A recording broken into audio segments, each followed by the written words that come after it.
Net, जो कि बाद में चल के आपका वर्ल्ड वाइड वेब बना, यानी कि इंटरनेट बना, जिसको हम आजकल इस्तेमाल करते हैं।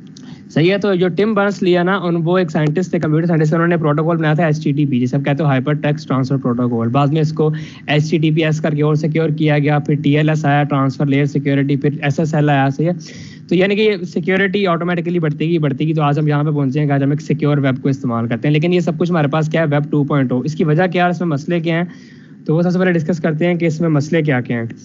तो सबसे बड़ा मसला जो है ना, इसमें आपके पास कंपटीशन के लिए कुछ बचता ही नहीं है। इसकी वजह क्या है कि देखो, अगर आप देखो ना, आपकी वर्ल्ड की इकोनॉमी श्रिंक होके कुछ कंपनीज के हाथ में चली गई है।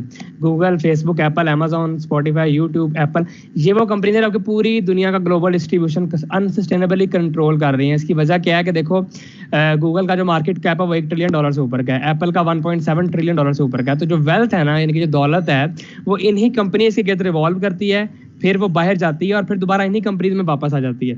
मतलब ये वो लोग हैं, ये वो कंपनीज हैं जो कि पूरे वर्ल्ड की इकोनॉमी को श्रिंक करके कंट्रोल कर रहे हैं, सिर्फ एक कंपनी बेस पे। सही है ना। तो ये चीज़ें डिपेंड करती हैं आप कैसे उन चीज़ों को ना, मतलब ये क्वेश्चन ना आपने लास्ट में पूछने, क्वेश्चन ने बीच में नहीं करना। मैं आपके लास्ट में क्वेश्चंस के आंसर दूंगा। तो सबसे पहला मसला जो है ना, वेब 2.0 के साथ क्या है कि आपका जो वर्ल्ड है वो श्रिंकिंग इकोनॉमी बनता जा रहा है। कुछ कंपनीज ने पूरी दुनिया पे कंट्रोल कर रही हैं, आपका सारा डेटा उनके पास जा रहा है और आपको नहीं पता कि वो आपका डेटा किस तरह इस्तेमाल कर रहे हैं, क्या वो बेच रहे हैं। वो गूगल, आप सबको पता है कि आपका डेटा बेचा जाता है एडवर्टाइजमेंट के लिए, तभी ये कंपनियां इतना पैसा कमाती हैं। इनका जो मेन सोर्स ऑफ इनकम है वो है ही सारा का सारा एडवर्टाइजमेंट। तो अगर आपके एडवर्टाइजमेंट नहीं है तो मतलब आपका बिजनेस नहीं है। तो मैं आपको एग्जांपल भी दिखा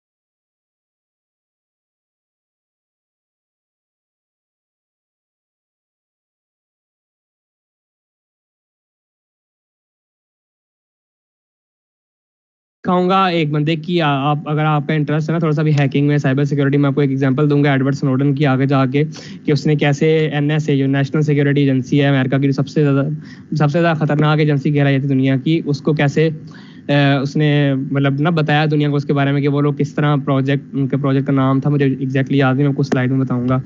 तो वो कैसे पूरी दुनिया की सर्वेलेंस करती है, बड़े बड़े लोगों की, यानी कि जो प्रेसिडेंशियल लेवल के लोग हैं ना, उनकी वो सर्वेलेंस करती थी। तो ये देखो, आपके पास जो बिग टेक कंपनीज हैं सब कुछ कंट्रोल कर रही हैं, डिजिटल नेटवर्क सारे इनके पास हैं, आपके पास कुछ नहीं है, आपके पास अपना इंटरनेट भी खुद नहीं है। मतलब ये भी आपको कौन दे रहा है, ये कंपनीज ही दे रही हैं। तो मतलब आप खुद के किसी भी चीज़ के मालिक नहीं हो। तो ये क्या करती हैं भी, फिर जो आपकी इकोनॉमी है ना वर्ल्ड की, उसको स्टोर कर रही है, सारा कुछ अपने अंदर लेके जा रही है। उसके बाद अगला मसला डेटा ओनरशिप का। आपने अगर आपकी अपनी पिक्चर है ना, वो आपकी अपनी है, मतलब आप उसके ओनर हो। जब आपने उसको फेसबुक पे अपलोड कर दिया ना, उसके 2 ओनर हो गए हैं, एक फेसबुक और एक आप। तो डेटा जो ओनरशिप है ना, यानी कि जो कंटेंट है इंटरनेट पे, फॉर एग्जांपल आपके पास कोई वीडियो है ना, वो आपका एक एसेट है। आपने यूट्यूब पे कोई कोर्स बनाया ना, वो आपका एक एसेट है। वो कोई पे करके उस चीज़ को कर सकता है। सही है ना। यानी कि जब पे करेगा ना, तभी वो उस कोर्स को एक्सेस करेगा। लेकिन यही अगर आप इसको यूट्यूब पे अपलोड कर दो, तो आपको पता है कि वो फिर एसेट आपका नहीं रहा, वो एसेट अब यूट्यूब का भी हो गया है। यूट्यूब आपके एसेट के ऊपर अपने ऐड चला के खुद रेवेन्यू कमाएगा और आपको उसका सिर्फ 17 से 20% देता है वो। क्योंकि आपको इस चीज़ का अंदाजा नहीं गूगल आगे कितने पैसे ले रहा है उनसे, जो कंपनियां आपके डेटा के ऊपर ऐड चला रही है। मतलब कि जो आपका डेटा है ना, उसकी ओनरशिप जो है वो आपके अपने तक महदूद नहीं है। ये सारे मसले हैं जो हमारे वेब 2.0 के साथ हैं, जो हमने सॉल्व करने हैं वेब 3.0 में। उसके बाद ये मैंने आपको बताया था, प्रोजेक्ट प्रिज्म उसका नाम था, जो कि कलेक्ट करता था डिटेल्स आपके प्रेसिडेंट्स की ईमेल्स की, उनकी वीडियो चैट्स की, उनकी वॉइस की, उनकी वीडियोस की, उनकी ईमेल की फाइल ट्रांसफर्स की, उनकी जितनी वीडियो कॉन्फ्रेंसिंग थी, जितनी चीज़ें हैं ना, ये सब कुछ एक प्रिज्म नेटवर्क चला रहा था, जो कि NSA चलाती है, नेशनल सिक्योरिटी एजेंसी अमेरिका की। तो इनका कोई अकाउंटेबिलिटी नहीं है, इनको कोई पूछने वाला नहीं है। यहाँ तक कि एडवर्ड स्नोडन ने सब कुछ बताने के बाद तक, यानी कि जब उसने पूरा बता दिया ना कि प्रिज्म ये भी करता है, ये भी करता है, ये भी करता है, उसके बाद भी एनएसए के खिलाफ पूरी वर्ल्ड में कोई एक्शन नहीं लिया गया डेटा प्राइवेसी डेटा, क्योंकि पता क्या, मैंने आपको बताया कि इनकी कोई अकाउंटेबिलिटी नहीं है। ये वो लोग हैं जो इंटरनेट को बनाने वाले हैं, इंटरनेट बनाया है इन्होंने, आरपानेट प्रोजेक्ट ही नासा का। आपका इंटरनेट फिर कमज़ोर होगा, क्योंकि अगर बाकियों की लैग नहीं ना हो रही है, आपकी अकेली हो रही है, तो फिर अगर बाकियों की भी हो रही है तो फिर शायद यहाँ मसला हो, वरना मेरा नहीं ख्याल कि बाकी किसी की लैग हो रही है।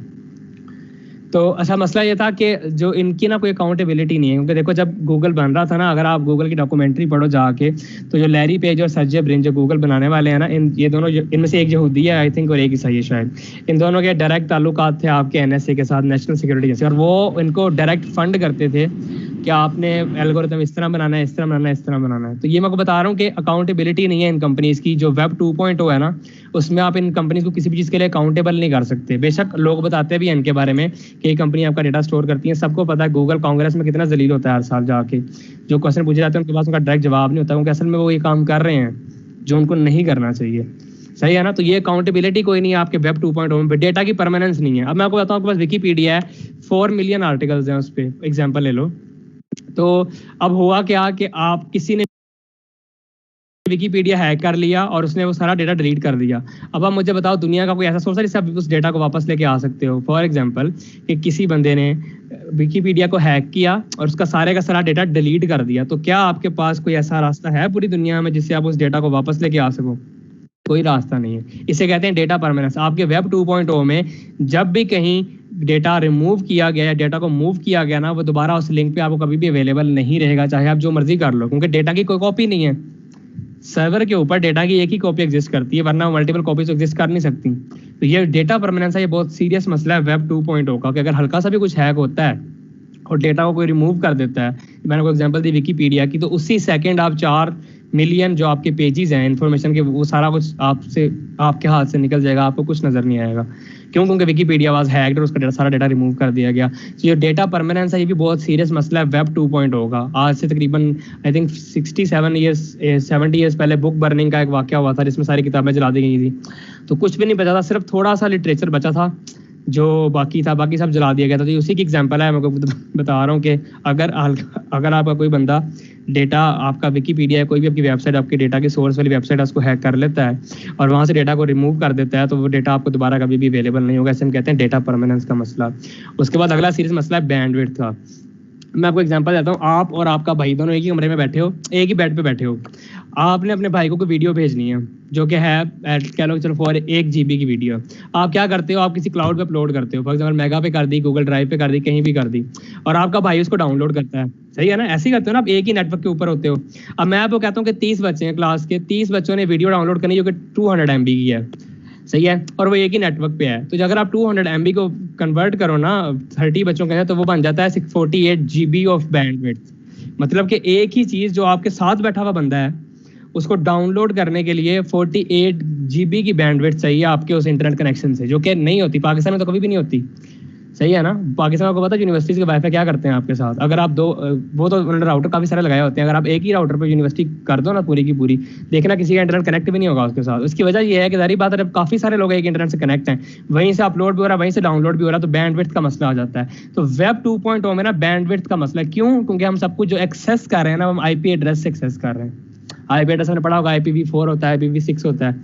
सही, तो ये भी एक मसला है वेब 2.0 का, जो कि हमने वेब 3.0 में रिजॉल्व करना है। उसके बाद अगला मसला है लेटेंसी और कनेक्टिविटी का। आपने ये पेज कई दफा देखा होगा, 404 this page is not found, ये सब कुछ। तो ये आपका मसला है कनेक्टिविटी का। कभी भी अगर किसी ने, वेबसाइट ओनर ने कोई पेज मूव कर दिया अपनी जगह से, तो आपको मेल कभी भी नहीं आएगी कि टेंसरफ्लो ने अपना जो पेज है ना गूगल से मूव करके टेंसरफ्लो कर दिया है। आपको कभी आज तक मेल नहीं आई, ना कभी आएगी, क्योंकि आपको पता ही नहीं है। आप जब दोबारा उस लिंक पे जाओगे, वो चीज़ आपको वहाँ मिलेगी ही नहीं। तो ये आपकी कनेक्टिविटी का मसला है। और जब आपकी बैंडविड्थ कम होती है ना, डेटा की लेटेंसी भी कम हो जाती है। और जब डेटा की लेटेंसी कम होती है ना, तो जो आप सोचो ज़रा, जो आपके हेल्थ केयर के सिस्टम्स हैं, जो आपके ऑपरेशंस हैं, सर्जन जो हैं, जब वो इंटरनेट से कनेक्ट होते हैं किसी वीडियो कॉल के थ्रू इस तरह, या आपका जो एयरक्राफ्ट सिस्टम्स है, या आपकी जो एयरक्राफ्ट की डायनामिक सिस्टम है, आपकी जो आर्मी की मिलिट्री इंटेलिजेंस है, या आपका जो एटॉमिक बॉम्ब का पावर प्लांट है, जब उस पर ये लेटेंसी का मसला है, तो ये कितना खतरनाक हो सकता है अगर आप सिर्फ इस पर अंदाजा लगाओ ना। वैसे आता तो नहीं है, क्योंकि वो कोशिश ये रखते हैं कि उनके पास बेस्ट से बेस्ट कनेक्शन होना, लेकिन मैं आपको एग्जांपल सिर्फ दे रहा हूँ कि लेटेंसी मसला कर सकती है किसी भी पॉइंट के ऊपर जाके ना, तो उससे आपके पूरे के पूरे सर्वेलेंस सिस्टम्स क्रैश कर सकते हैं 1 सेकंड के अंदर। आपने सुना होगा आज से तकरीबन 60 साल पहले चिरनोबल के न्यूक्लियर रिएक्टर में एक हादसा हुआ था, जिसकी वजह से पूरी दुनिया में ये फैला था, जो क्या नाम है उसे कहते हैं आयोडीन और ये सारा केमिकल। तो वो भी इसीलिए हुआ था कि डेटा परमानेंस नहीं थी वहाँ पे। तो जब एक उनका ग्रेफाइट रोड तबाह हुआ ना, तो वो ऑटोमेटिकली उनका सिस्टम बर्दाश्त नहीं कर सका उस चीज़ को, और वो ऑटोमेटिकली तबाह होते होते वो पूरा का पूरा पावर प्लांट ही फट गया था। सही है ना। तो ये इंटरनेट की जो लेटेंसी और कनेक्टिविटी और बैंडविड्थ था ना, ये बड़े सीरियस मसले हैं आजकल के इंटरनेट के। इसीलिए 5G लोग करते हैं कि 5G के अंदर लेटेंसी कम से कम है, बैंडविड्थ ज़्यादा से ज़्यादा इस्तेमाल करते हैं। क्यों? क्योंकि जो 5G है ना, वो इस्तेमाल करता है मिलीमीटर वेवलेंथ को, वो आपकी रेडियो वेव्स को इस्तेमाल नहीं करता। सही है। तो पॉसिबल क्या है कि आप ब्लॉकचेन पे आ जाओ। ब्लॉकचेन क्या है? ब्लॉकचेन आपको बताऊंगा भी क्या है आगे जाके ब्लॉकचेन कंसेंसस में। अभी आप बस समझो कि IPFS ये सबसे ज़्यादा इंपॉर्टेंट चीज़ है, ये आपको समझना पड़ेगा। जिसको ये आ जाएगा ना, उसको फ्यूचर ऑफ वेब समझ आ जाएगा। IPFS क्या है? इंटर प्लानिटरी फाइल सिस्टम है। ये एक नया वेब है जो इंट्रोड्यूस किया गया है। कुछ लड़कों की तरफ से 4-5 लड़के हैं, उन्होंने मिलकर ये प्रोटोकॉल तैयार किया है, और ये है फ्यूचर ऑफ वेब। इसे हम कहते हैं परमानेंट वेब। आगे आने वाला अगले 5 साल के बाद जो परमानेंट वेब होगा ना, जो पूरा मुस्तकिल इंटरनेट होगा, जो कभी भी जाएगा नहीं और जब भी कभी भी उसका डेटा रिमूव नहीं होगा, उसे हम कहते हैं इंटरप्लैनेटरी फाइल सिस्टम, यानी कि IPFS। सही है।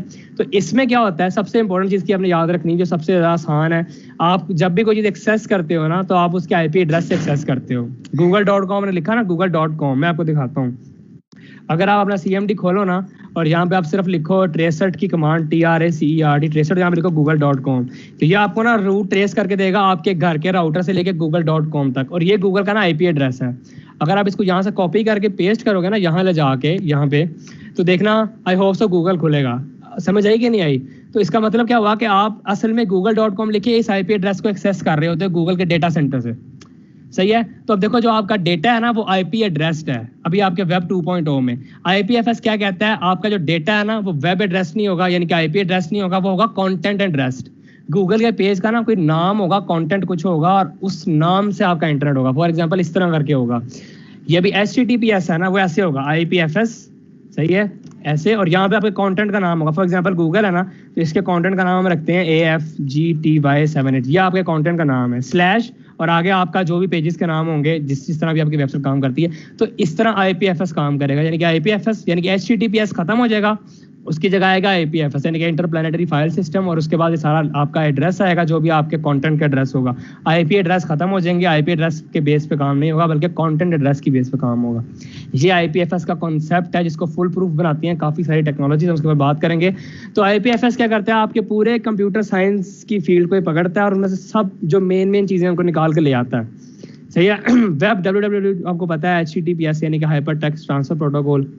फिर ये गेट का जो प्रोटोकॉल है, मर्कल डैग, जो कि स्टोर करता है डिस्ट्रीब्यूटेड कोड को, उसको इस्तेमाल करता है। फिर ये एक्सचेंज सिस्टम इस्तेमाल करता है, जिसे हम क्या कहते हैं? BitTorrent। BitTorrent का आप सबको पता है। तो BitTorrent का एक मैकेनिज्म है जो इसके IPFS में वो कहलाता है BitSwap। ये BitSwap को इस्तेमाल करता है सब कुछ करने के लिए। सही है ना। तो ये मैं आपको एक्सप्लेन करूंगा कि IPFS काम कैसे करता है, IPFS का स्टैक क्या होता है ना। तो यहाँ पे होता है ये, अब मैं आपको सिर्फ एग्जांपल दे रहा हूँ कि IPFS का मतलब ये है कि आपने डेटा को एक्सेस करना है उसके कंटेंट से, ना कि उसके IP एड्रेस से। तो देखो जरा, अगर कोई बंदा हैक करने की कोशिश भी करता है सिस्टम को, वो कंटेंट को रिमूव नहीं कर सकता। यानी कि आपका कंटेंट एड्रेस है ना, वो एक हैश्ड वैल्यू होता है कनेक्शन के ऊपर, यानी कि नेटवर्क के ऊपर, और वो हैश होता है इम्यूटेबल। उस हैश को आप क्रैक नहीं कर सकते। अगर आपने उसको क्रैक करना है ना, तो आपको पूरे नेटवर्क में जितने कंप्यूटर्स कनेक्टेड है ना, उन सबसे ज़्यादा पावर चाहिए, जो कि आपको होगी। यानी कि अगर आपके पास 256 सुपर कंप्यूटर्स इकट्ठे एक जगह जुड़े हुए हो ना, तब आपके पास वो पावर आएगी जो कि इस टोरेंट नेटवर्क के पास होती है, जो कि मतलब रियल लाइफ में किसी के पास भी पॉसिबल नहीं है, कभी भी नहीं हो सकती। तो इसका मतलब ये क्या हुआ कि इस पे जो भी आपका कंटेंट एड्रेस है ना, जो हैश वैल्यू है, वो चेंज नहीं किया जा सकता। तो इसलिए क्या हुआ, ये सिक्योर इंटरनेट हुआ। तो आपको IP एड्रेस की जरूरत नहीं रहेगी, और आपको क्या पड़ेगा, ऑटोमेटिकली कंटेंट से आप अपने डेटा को एक्सेस कर लोगे। तो कोई चक्कर नहीं है वो IP एड्रेस लिखने का, इस तरह का कोई चक्कर नहीं है। तो सबसे पहले ये डेटा को स्टोर कैसे करता है? तो जो IPFS है ना, ये डेटा को स्टोर करता है किस तरह? डिस्ट्रीब्यूटेड हैश टेबल्स के साथ। कॉर्ड नाम का एक सॉफ्टवेयर है, CHORD। अगर आप गूगल पे सर्च करो ना, cord,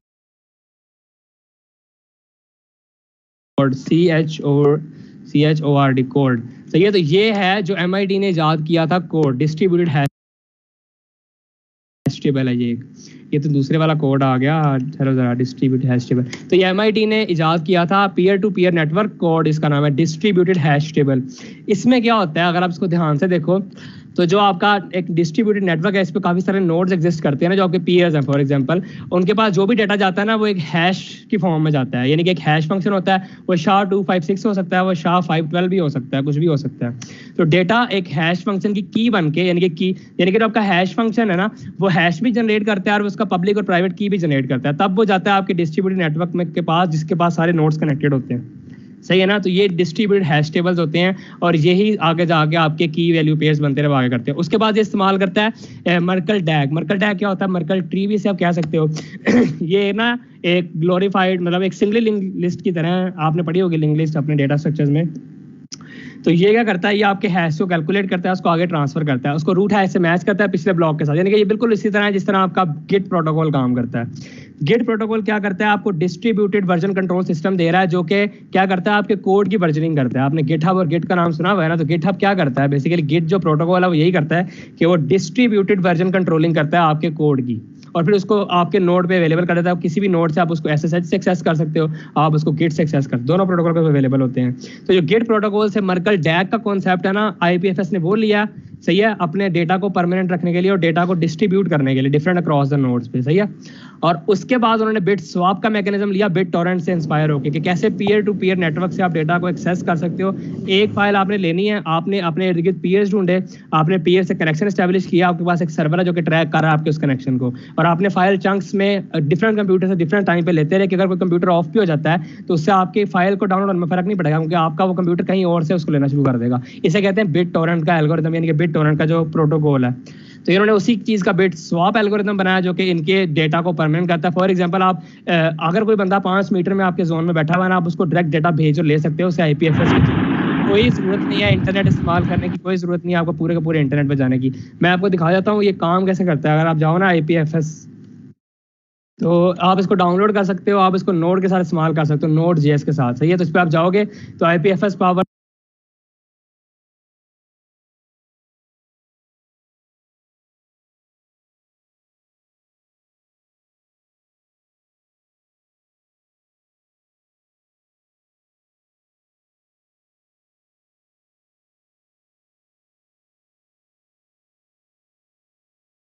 the distributed web are peer-to-peer hypermedia protocol designed to make the web faster, safer and more open।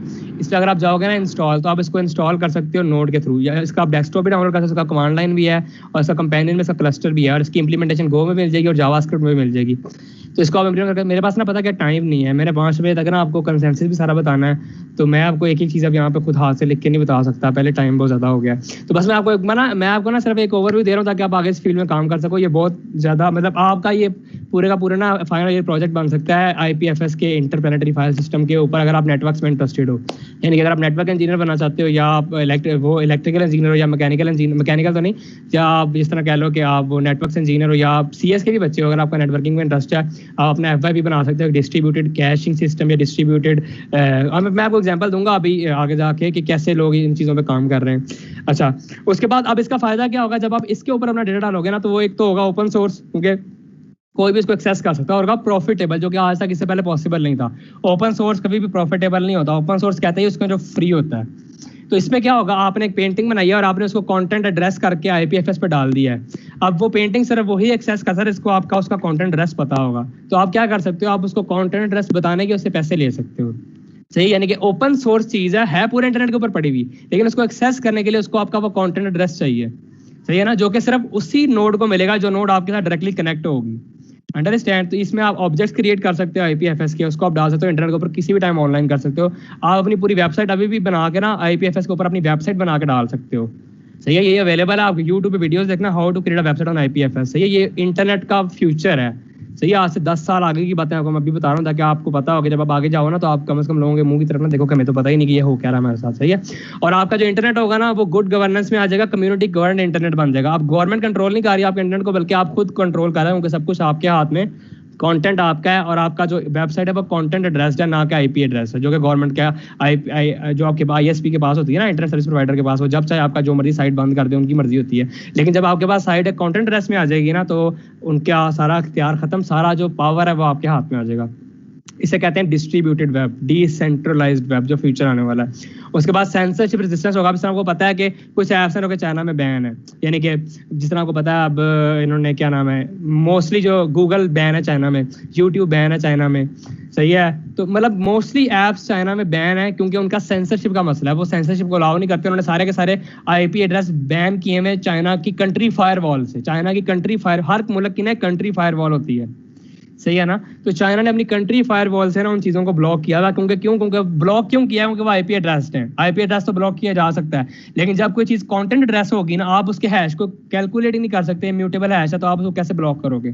तो सेंसरशिप रेजिस्टेंस खत्म हो जाएगा। चाइना का बंदा भी गूगल को एक्सेस कर सकता है, सही है ना। जहां पे गूगल बैन है वहां भी गूगल एक्सेस किया जाता था। क्यों? क्योंकि अब आपका सेंसरशिप रेजिस्टेंस नहीं रहा नेटवर्क में, सही है ना। तो अब आपके पास कोई आईपी एड्रेस नहीं, इसको आप ब्लॉक कर दो तो वो ऑटोमेटिकली खत्म हो जाएगा। तो ये आईपीएफएस के फायदे हैं। तो मैंने आपको बताया वेब 3.0 और वेब 2.0 में क्या फ़र्क है। जो कंप्यूटेशन अब आप किस तरह करते हैं, अमेजोन इसी रूप पे अपना सर्वर डालते हो, जाके हिरोकू पे डाल दोगे, जीसीपी पे डाल दो, कहीं भी डाल दोगे, वो आगे जाके रिप्लेस कर देगा इथीरियम। इथीरियम इस वक्त सबसे ज़्यादा मशहूर ब्लॉकचेन है बिटकॉइन के बाद, सही है ना, क्रिप्टो करेंसी है। फाइल स्टोरेज आप अभी कहाँ पे स्टोर कर रहे हो, अमेजोन S3 में, गूगल क्लाउड में, आगे जाके आप स्टोर करोगे आईपीएफएस में और स्टोर जे में। आप एक्सटर्नल डेटा कहाँ से ले रहे हो, थर्ड पार्टी एपीआई से ले रहे हो, आगे जाके आप ओरेकल के मर्कल डैग्स में से डेटा को लोगे। मोनेटाइजेशन आप कैसे करोगे, अभी आप ऐड लगाते हो गूगल से लेके या यूट्यूब से लेके, आगे जाके आप अपना खुद का टोकन मॉडल जनरेट करोगे जो का आपका खुद का ऐड होगा, सही है ना। यानी ऐड भी आप खुद जनरेट करोगे। पेमेंट्स आप किस तरह करते हो, पेपॉल से, वीजा से, एमएक्स, आगे जाके आप करोगे बिटकॉइन से, लाइट कॉइन से और इथीरियम से। तो ये अब आगे जाके वेब 3.0 या आज से 5-6 साल या 10 साल बाद एटलीस्ट ये चीज़ें अप्लाई हो जानी वर्ल्ड में, तब आपको इन सब, अगर आपको अभी से इन सब का पता है और आपने अभी से इस पर काम शुरू किया था ना हल्का हल्का, मैं ये नहीं कहता कि पढ़ो ही सिर्फ ये, आप अपना यूनिवर्सिटी का भी पढ़ो, सारा इस पर भी एक बार देखते रहा करूँ कि ये बड़ी मजे मजे की चीज़ें हैं। आपकी अगर एक वेबसाइट आईपीएफएस पे होस्ट हो जाती है ना अच्छे तरीके से, तो आप उसको सेमेस्टर प्रोजेक्ट बना सकते हो अपने नेटवर्किंग कोर्स का, कि मैंने आईपीएफएस इंटरप्लानेटरी फाइल सिस्टम अपनी वेबसाइट पूरी होस्ट की है, और आप उसको चेक करा सकते हो किसी भी टीचर को, क्योंकि वो आपके 5 मीटर की रेंज में किसी के पास भी एक्सेसिबल है, सही है ना। और वो उसके लिए कोई इंटरनेट एक्सेस करने की जरूरत नहीं है, वो डायरेक्ट जिस तरह आप लोकल उस पर कनेक्ट करते हो ना, उस तरह कनेक्ट होगा आपके कंप्यूटर के साथ डायरेक्टली। इतनी मजे की चीज़ है, सही है। उसके बाद आ जाओ ब्लॉकचेन कंसेंसस के ऊपर, कि ब्लॉकचेन कंसेंसस क्या होता है। ये सारी कहानियां, ब्लॉकचेन कंसेंसस के प्रोटोकॉल्स क्या होते हैं, ब्लॉकचेन कंसेंसस होता क्या, यहाँ मेरे को एक्सप्लेन करना है। तो सबसे पहले ब्लॉकचेन को समझो, ब्लॉकचेन क्या होती है। बहुत आसान है। इससे पहले ना बस इतना समझो कि डिसेंट्रलाइज्ड और सेंट्रलाइज्ड क्या होता है। देखो, जब भी आप, फॉर एग्जांपल मैं कोई एग्जांपल देता हूँ, सेंट्रलाइज्ड क्या होता है, आपके पास कोई भी चीज़ है, आप उसके ओनर हो, सही है ना। आपने जैसे ही वो कहीं अपलोड कर दी ना, तो आपके साथ वो भी उसका ओनर बन गया, यानी कि वो सेंट्रलाइज्ड पार्टी है जो आपके और तीसरे बंदे के दरमियान में। एग्जांपल ले लो बैंक की, आपने किसी को पैसे भेजने हैं, सही होगा, और आपने बैंक को फीस देनी है, जाहिर बात है बैंक अपनी फीस लेगा, सही है। क्यों? क्योंकि आपको भरोसा किसके ऊपर है, बैंक के ऊपर है। आपको अगले इंसान पे भरोसा नहीं है, कि आपको नहीं पता कि आप उसको भेज भी तो वो आगे से कहे कि मुझे तो भाई मिले ही नहीं, सही है ना। लेकिन आपको बैंक पे भरोसा है कि बैंक बीच में ट्रांजैक्शन करेगा, बैंक के पास रिकॉर्ड रहेगा, बैंक जो है ना अपनी फीस भी चार्ज करता है, सही है ना। तो अब मसला ये था कि सतोशी नाकामोटो जिसने ब्लॉकचेन का प्रोटोकॉल बनाया, और आज तक किसी को नहीं पता, यकीन करना मेरी बात, जिस बंदे ने ब्लॉकचेन का रिसर्च पेपर लिखा था, जिसने ब्लॉकचेन टेक्नोलॉजी बनाई थी, उसका नाम था सतोशी नाकामोटो। और आज तक किसी को नहीं पता कि वो बंदा कौन था, कहाँ से आया था और कहाँ गया, किसी को नहीं। अगर मैं आपको इसका रिसर्च पेपर दिखाऊं ना, एक मिनट ठहरो, आपको दिखाता हूँ। Peer to peer electronic cash system, तो ब्लॉकचेन का अगर आप पेपर खोलो ना, सतोशी नाकामोटो वाला, ये, तो आप, ये बंदे का ना आज तक किसी को नहीं पता। तो इसके बारे में बड़ा मशहूर है, लोगों ने बताया हुआ, लोगों ने, कि इसका सीन ऐसा था कि सतोशी नाकामोटो नाम का ना बंदा कोई भी नहीं था। ये कुछ 5-6 कंपनीज थी, 5-6, देखो ना, उसने अपनी ईमेल लिखी हुई है @gmx.com। अब ये gmx नाम की मेल तो वर्ल्ड में कहीं एग्जिस्ट ही नहीं करती, समझ आई क्या नहीं आई। तो सतोशी नाकामोटो का लोगों ने मतलब निकाला था कि ये बेसिकली सैमसंग, टोशिबा, नासा और ये के से पता नहीं क्या उन्होंने बनाया था, ये 7-8 कंपनीज का ना आपस में ना वो एक वो हुआ था, कनेक्शन था, कि इन 7-8 कंपनीज ने मिलके ये बनाया था बिटकॉइन जो कैश सिस्टम है, आप peer to peer electronic cash system. ये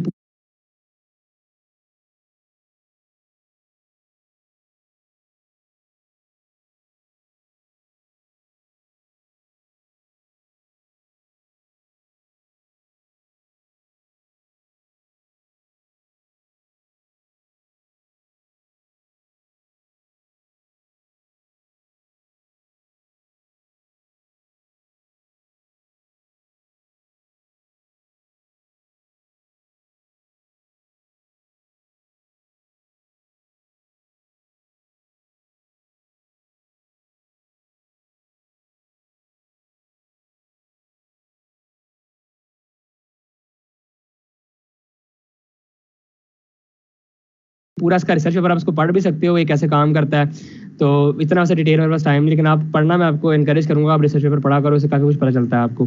अच्छा, तो ब्लॉकचेन अब ये होगा सेंट्रलाइज। मैंने आपको बताया ना कि आपका डेटा गूगल के पास है या किसी भी सेंट्रल सर्वर के पास है, बैंक के पास है।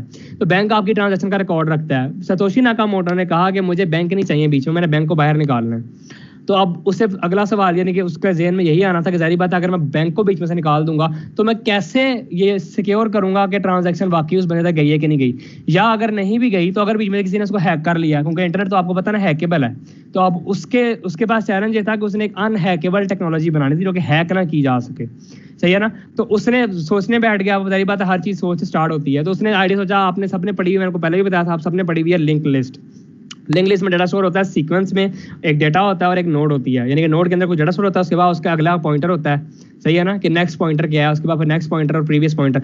तो देखो यहाँ पे फंक्शन है सिंपल गेट डेटा के, गेट डेटा आपको मिल जाता है, गेट नेक्स्ट नेक्स्ट नोड का मिल जाता है गेट डेटा। उसके बाद नया डेटा जो रिप्लेस करते हो वो होता है, उसके बाद सेल्फ डॉट नेक्स्ट पे आपको नेक्स्ट नोड का डेटा मिल जाता है, यानी कि set next get next. Getter setter है, आपने बिल्कुल सिंपल रूप में पढ़े होंगे, ये एक पाइथन की क्लास है नोड नाम की।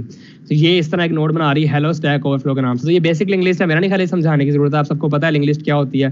तो अब ब्लॉकचेन और लिंक लिस्ट में फर्क क्या है। अब देखो लिंक लिस्ट आपको पता है ना म्यूटेबल है, लिंक लिस्ट को आप चेंज कर सकते हो, लिंक लिस्ट को आप एक पॉइंटर पास करके चेंज कर सकते हो, उसकी वैल्यू चेंज कर सकते हो, उसकी नोड को आप ट्रेवर्स कर सकते हो और पीछे की तरफ जा सकते हो। तो सतोशी नाकामोटो ने सोचा कि अगर हम लिंक लिस्ट को, इसी लिंक लिस्ट को इम्यूटेबल कर दें, यानी कि अनचेंजेबल कर देंगे, ये चेंज ना हो सके, तो क्या रिजल्ट आएगा। जब उसने करके देखा ना, उसको पता लगा कि ये तो एक ग्लोरीफाइड लिंक लिस्ट बन गई है, और उसे हम कहते हैं ब्लॉकचेन। इतना आसान है ब्लॉकचेन कि आपकी ऐसी लिंक लिस्ट जो कि इम्यूटेबल हो, जो कि अनचेंजेबल हो, जो कि चेंज ना हो सके, उसे कहा जाता है ब्लॉकचेन। इतनी आसान चीज है। सही है ना। ब्लॉकचेन में क्या होता है, आपके पास सब कुछ वही रहेगा, फर्क सिर्फ इतना है कि ये अनचेंजेबल। अब अनचेंजेबल कैसे है, वो इसकी वजह ये कि फॉर एग्जांपल आपके नेटवर्क में, अब इसकी वजह क्या है कि ये अनचेंजेबल है, यानी कि इसको अगर आपने फॉर एग्जांपल आपने ब्लॉकचेन के नेटवर्क के अंदर, ब्लॉकचेन का नेटवर्क है 20 ब्लॉक्स का, आपने उसमें एक फेक ट्रांजैक्शन करनी है एग्जांपल। अब इसको अनहैकेबल किस तरह बनाया गया, उसकी मैं आपको बता रहा हूँ रीजन क्या थी कि किस तरह अनहैकेबल है। अगर आपने ब्लॉकचेन के 10 ब्लॉक्स में एक फेक ट्रांजैक्शन करनी है, सही है, आपको पता है कि जब ब्लॉकचेन की ट्रांजैक्शन कोई एक प्रोसेस हो रही होती है ना, तो वर्ल्ड वाइड जितने माइनर्स दुनिया में बैठे हैं ब्लॉकचेन के, सारे उस हैश को कैलकुलेट करने में लगे होते हैं। जो सबसे पहले उसको वोट करेगा कैलकुलेट करके, उस वो ज्यादा ऊपर रखा जाएगा बजाय कि जो बाद में वोट करेगा। सही है, फ्री माइनर्स को पैसा मिलता है ना, बिटकॉइन माइनिंग ऐसे ही होती है। वो भी आपको बताऊंगा बिटकॉइन माइनिंग कैसे होती है, बस टाइम थोड़ा सा मुझे जल्दी बताना दो। तो ब्लॉक, अब मसला यहाँ पे ये आता है कि अगर आपने इसके अंदर एक फेक ट्रांजेक्शन करनी है, या फेक ब्लॉक ऐड करना है, या किसी ब्लॉक को इरिवर्सिबल बनाना है, रिवर्सिबल बनाना है, या उसको आपने म्यूटेबल करना है, उसको चेंज करना है, तो आपको पूरे नेटवर्क में जितने कंप्यूटर्स कनेक्टेड है ना, उन सबसे ज्यादा पावर चाहिए, कंप्यूटिंग पावर, जो कि दुनिया के 256 सुपर कंप्यूटर्स के पास भी नहीं है। यानी कि अगर आप, क्योंकि ब्लॉकचेन का नेटवर्क इतना बड़ा है, इतने ज्यादा माइनर्स है और इतना बड़ा नेटवर्क है ना इनका, कि अगर आपके पास वर्ल्ड के 256 सुपर कंप्यूटर्स कंबाइंड भी आप इस्तेमाल करो ना, तब भी आप एक हैश को म्यूटेबल नहीं बना सकते, या आप उसको चेंज नहीं कर सकते, आप उसके रिकॉर्ड को बदल नहीं सकते। तो इसीलिए ये टेक्नोलॉजी अनहैकेबल है।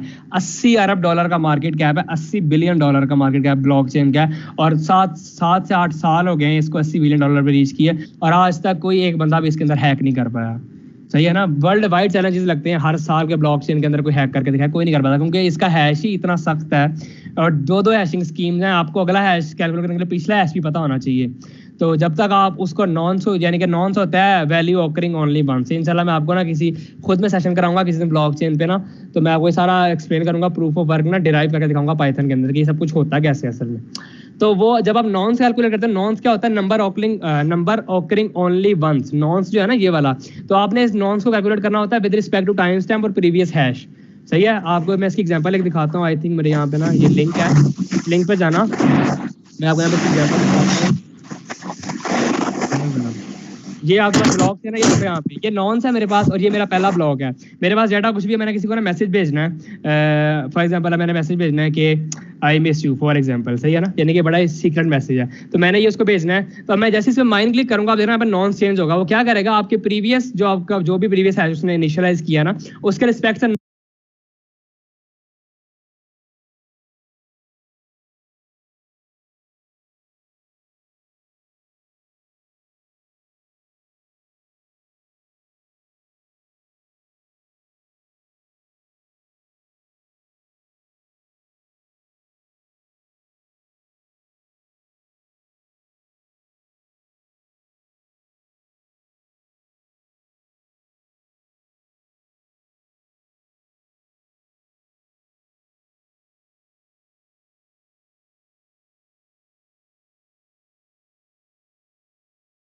नॉन्स को कैलकुलेट करेगा आपके नए हैश के मुताबिक। ये देखो नया हैश वैल्यू आ गई, प्रीवियस हैश ने 0 कंसीडर किया। अब मैं आगे करूंगा जब मुझे मैसेज रिप्लाई में आना है, सही है ना, वो है आई मिस यू टू, सही है फॉर एग्जांपल। तो यहाँ पे मैंने ये लिखा और जैसे ही मैंने इसको माइन करा ना, ये पिछले हैश के रिस्पेक्ट में अगला हैश कैलकुलेट करेगा, लेकिन नॉन्स को चेंज करेगा ऑटोमेटिकली। देखो मेरे पास नॉन्स चेंज हो गया। इस तरह ये ब्लॉक ना आपस में जुड़े हुए होते हैं और नॉन्स कैलकुलेट करना होता है हैश के हिसाब से। अभी ये इतनी जल्दी इसलिए हो रहा है क्योंकि ये सिर्फ एक डेमो है। जब आप रियल ब्लॉकचेन में काम करोगे ना और 256 SHA-256 से SHA-512 का हैश होगा, उसको कैलकुलेट करने में 10 जीपीयू लग जाते हैं। लोगों ने पूरे पूरे क्लस्टर खरीदे होते हैं सिर्फ ये बिटकॉइन की माइनिंग करने के लिए। पाकिस्तान में वैसे बैन है, इसलिए कुछ करने की कोशिश ना करना, फिर बाद में ना कहना कि सर साहब ने बताया इस तरह हो गया था। अच्छा, तो अब यहाँ पे ब्लॉकचेन का मैंने आपको बता दिया कैसे सब कुछ होता है कि डिस्ट्रीब्यूटेड हैशेस होते हैं, हैशेस को कैलकुलेट करना होता है, फिर उसके हिसाब से नॉन्स कैलकुलेट होता है। इंशाल्लाह इसमें मैं पूरा डिटेल सेशन कराऊंगा 1 घंटे का, तब आपको सारा एक्सप्लेन करूंगा। अब आ जाओ एआई के ऊपर कि एआई क्या है। आपको पता है मशीन लर्निंग क्या होता है? आप इनपुट देते हो, डेटा सेट कोई भी होता है, उसको आप डेटा फ्रेम में कन्वर्ट करते हो। आप सबने मशीन लर्निंग किसी न किसी लेवल पे तो की हुई है। आप उसमें से नल वैल्यूज को रिमूव करते हो, जो स्ट्रिंग्स है उनको आप कन्वर्ट करते हो किसके अंदर, नंबर्स के अंदर, ताकि आप मॉडल को इनपुट दे सको, सही है। तो फीचर एक्सट्रैक्शन आप खुद करते हो, इसे हम कहते हैं मशीन लर्निंग। फिर आप जाके एसपीएम अप्लाई कर दो या आप डिसीजन ट्रीज अप्लाई कर दो, रैंडम फॉरेस्ट कुछ भी कर दो और आप आउटपुट ले लेते हो।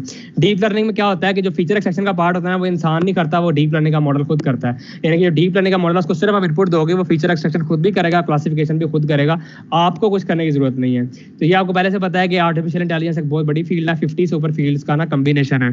तो इसके अंदर 50 से ऊपर डेफिनेशन इंटेलिजेंस की अगर वो किसी एक मशीन में होंगी तब वो मशीन आर्टिफिशियल इंटेलिजेंस कहलाएगी। मैंने कई बार बताया, हर सेशन के स्टार्ट में यही बताता हूँ। और मशीन लर्निंग उसका एक सबसेट है जो उसके अंदर आता है, और मशीन लर्निंग के भी अंदर एक सबसेट आता है, उसे हम कहते हैं डीप लर्निंग।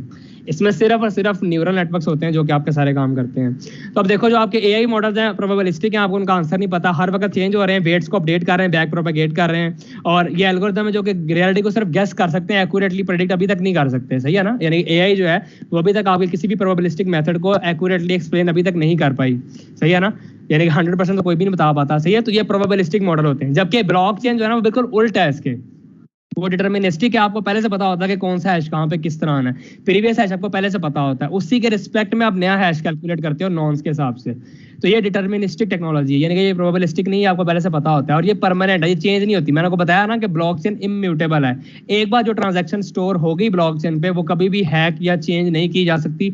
उसको चेंज करने के लिए या उसको छेड़ने के लिए आपको 256 सुपर कंप्यूटर्स की कंबाइंड पावर चाहिए, जो कि किसी के पास नहीं होती और कभी होगी भी नहीं। और इसके अंदर एल्गोरिथम्स हैं वो क्रिप्टोग्राफिकली रिकॉर्ड करते हैं रियलिटी को, ये कभी भी गैस नहीं करते रियलिटी को, ये बल्कि क्रिप्टोग्राफिकली रियलिटी को रिकॉर्ड करते हैं। SHA-256 है, SHA-512 है, ये सारे एल्गोरिथम जो है ना ये रियलिटी को क्रिप्टोग्राफिकली स्टोर करते हैं, ना कि सिर्फ गैस करते हैं।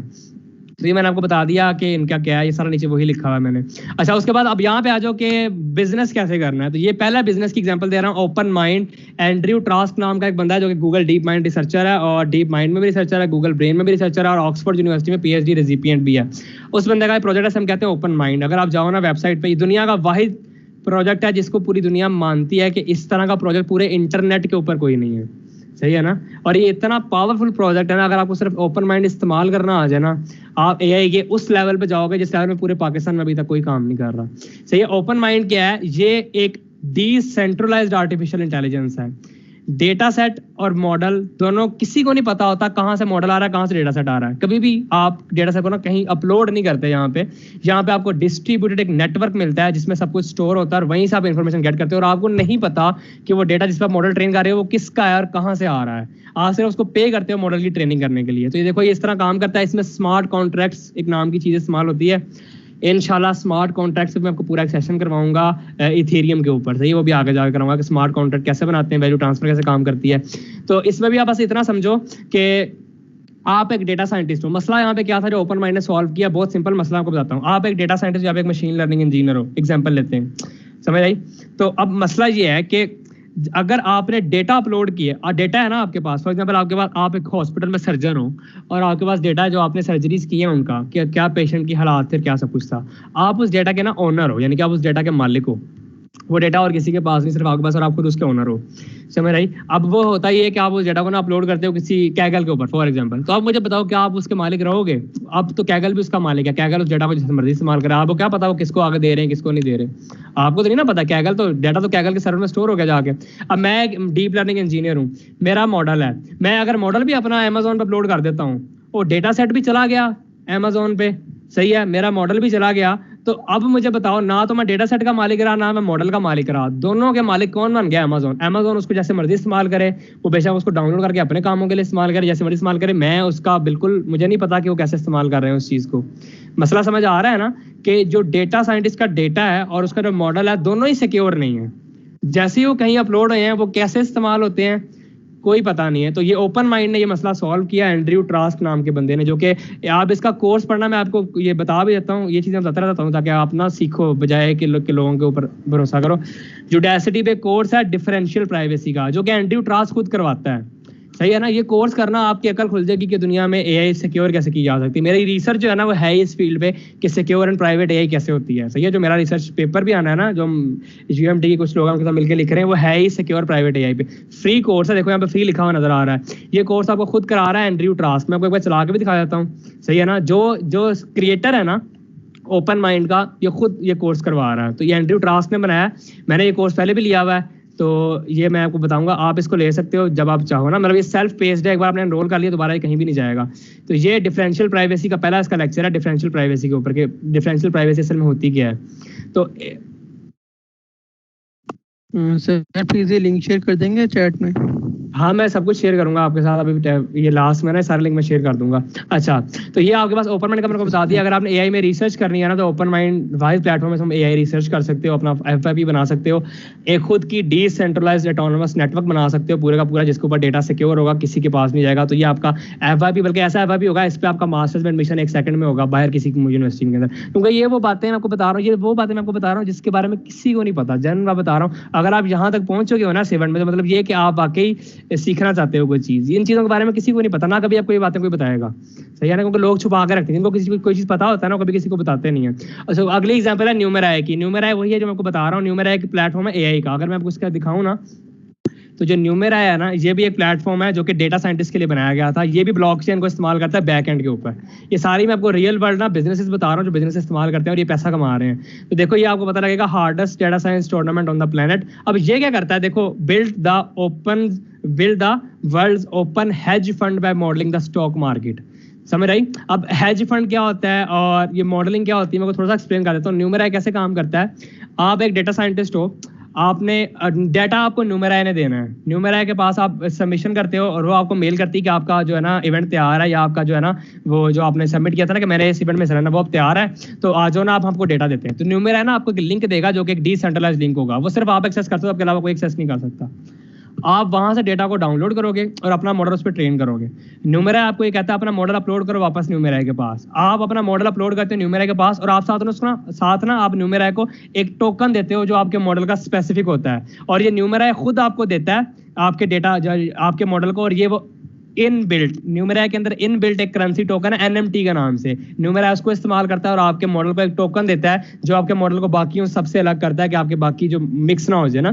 फिर न्यूमेराई क्या करता है, आपके मॉडल को वो एक दे देगा टोकन और उसको स्टोर कर लेगा। फिर जब कंपटीशन पूरा खत्म हो जाएगा ना, तो जितने model, for example 500 model submit हुए हैं, 500 लोगों ने किए हैं, न्यूमेराई क्या करता है, 500 मॉडल्स को इकट्ठा जोड़ता है, सही है ना, उनका एक मेटा मॉडल बनाता है, इसे कहते हैं मेटा मॉडल, सही है। और मेटा मॉडल बनाने के बाद ना उस पे अपना जो टेस्ट केस है, जो टेस्ट केस बनाया है एल्गोरिथम के, टेस्ट डेटा है, उसके ऊपर उसको रन करता है और हर टोकन को ना वैल्यू देता है। फॉर एग्जांपल, अगर आपके मॉडल ने बेस्ट परफॉर्म किया है ना, आपके ग्रेडियंट्स यानी जो आपके वेट्स वैल्यूज हैं, तो ये आपके टोकन को ना अपग्रेड करता रहेगा। लास्ट में जिसका टोकन सबसे ज्यादा अपग्रेड होकर ऊपर जाएगा ना, न्यूमेराई ना सिर्फ उसको उसका मॉडल वापस करेगा, बल्कि साथ उसको पैसे भी देगा। और जिन लोगों ने नहीं किया सबमिट, यानी जो लोग नहीं जीते, उनको पैसे नहीं मिलेंगे, यानी कि उनके पैसे लगेंगे उस टोकन के ऊपर जितने भी लगते हैं। फॉर एग्जांपल $0.25 या $0.3 लगते हैं, बहुत थोड़े पैसे लगते हैं, लेकिन फिर भी अगर 500 लोग हैं तो ये $10 $20 बन जाता है। तो ना सिर्फ न्यूमेराई आपको मॉडल आपका वापस करेगा, बल्कि वो साथ आपको पैसे भी देगा, क्योंकि आपका मॉडल 500 में जीता है। इसे कहते हैं डिसेंट्रलाइज। किसी को नहीं पता उसका मॉडल कहाँ इस्तेमाल हो रहा है, लेकिन वो डिसेंट्रलाइज्ड है, किसी थर्ड पार्टी के पास नहीं है। इसे कहते हैं AI plus blockchain on the internet, और ये पैसा काफी कमा रहे हैं। उसके बाद आपके पास सेल्फ ड्राइविंग कार का नेटवर्क है।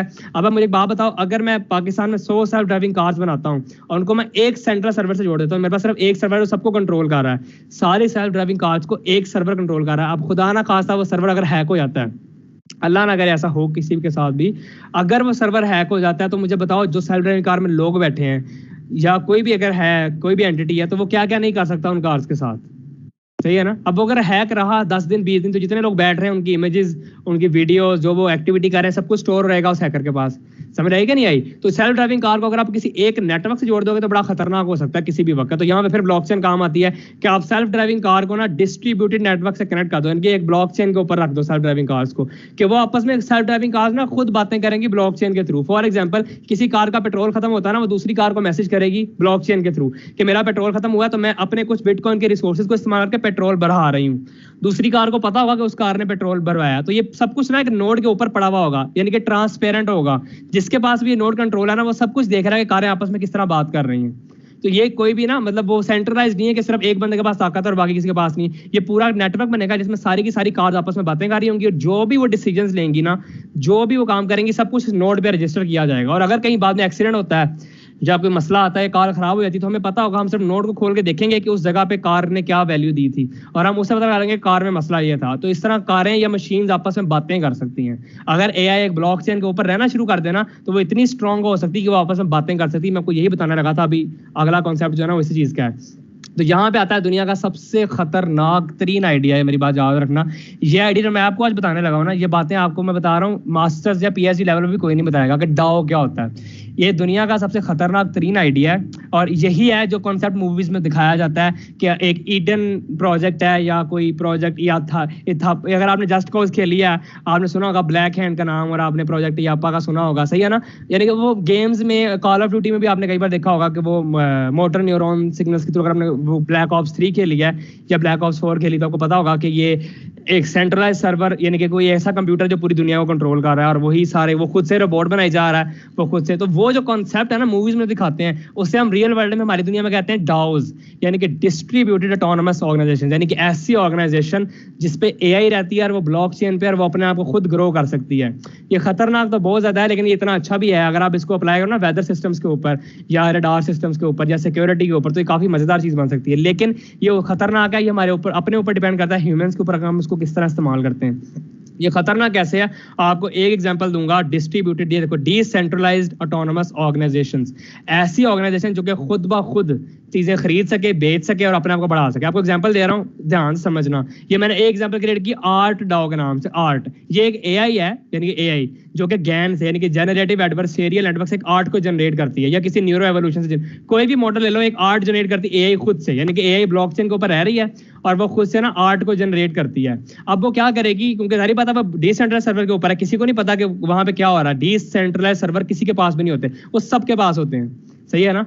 तो पूरी की पूरी जो आपका नेटवर्क है, सबको पता होता है क्या हो रहा है। तो एआई क्या करेगी, वो ऑटोमेटिकली रेट लगाएगी, मतलब पैसा लगाएगी अपनी उस चीज का, जो उसने पेंटिंग बनाई है ना, वो उसका एक प्रोडक्ट का पैसा लगाएगी और अपने आप को ना एक वैल्यू देगी कि भाई मैंने ये चीज बनाई है, ये एआई कर रही है, कोई इंसान नहीं कर रहा, सही है ना? वो खुद से वैल्यू क्रिएट करेगी इस पेंटिंग की, और फिर क्या करेगी, वो पूरे के पूरे डिस्ट्रीब्यूटेड नेटवर्क के ऊपर ना इसको ब्रॉडकास्ट कर देगी पूरी पेंटिंग को, कि मैंने ये पेंटिंग बनाई है, कौन खरीदना चाहता है। अब कोई बंदा, ब्लॉकचेन का बंदा, जो ब्लॉकचेन उस नेटवर्क के ऊपर है, वो से कहता है कि मैं इसको 0.0003 बिटकॉइन में खरीदता हूँ, सही है? तो ये एआई उसको पेंटिंग बेच देगी।